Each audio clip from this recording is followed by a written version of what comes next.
Welcome to Feminakura, where care becomes healing.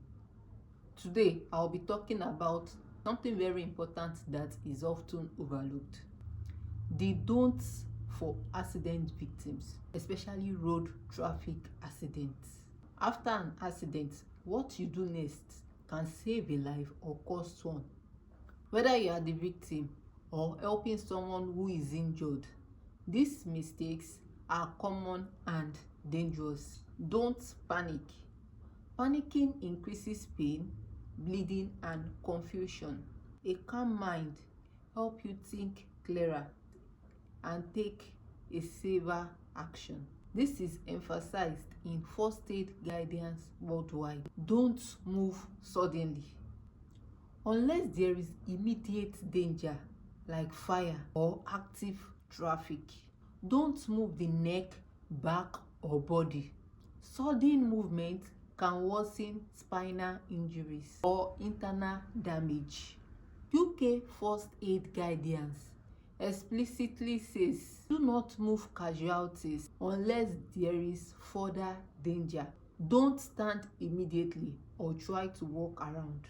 Even if you feel okay, there can be internal bleeding, shock, or hidden fractures. Don't ignore pain, dizziness, bleeding, or confusion. This could be signs of serious injury or internal bleeding and needs professional care.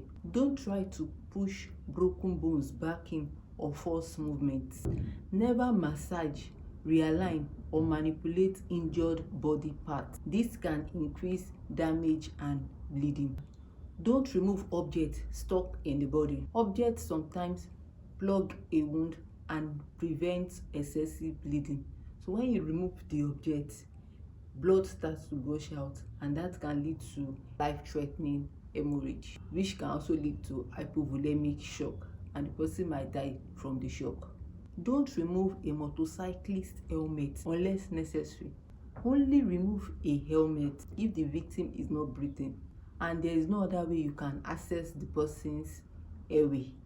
Protecting the head and neck is crucial. This is advised in both UK and broader first aid protocols. Don't take food, drinks, alcohol, or drugs, even if thirsty or in pain. Food or fluid can lead to choking, and alcohol use can complicate surgery and recovery. UK first aid advice specifically highlights no food or drink until medical evaluation. Don't delay going to the hospital. Some injuries like internal bleeding or organ damage don't show symptoms immediately. Remember, early treatment saves lives. Don't leave the scene without reporting assistance. Stay until medical professionals arrives unless you are in immediate danger. After an accident, stay calm, stay still, get help, and go to the hospital. Share this with others and loved ones. The knowledge can save a life, maybe your own. Like, share, and subscribe to Feminakura for more simple health education. Remember, your health is a journey, not a rush. Take care of your body. It is the only place you live. See you next time.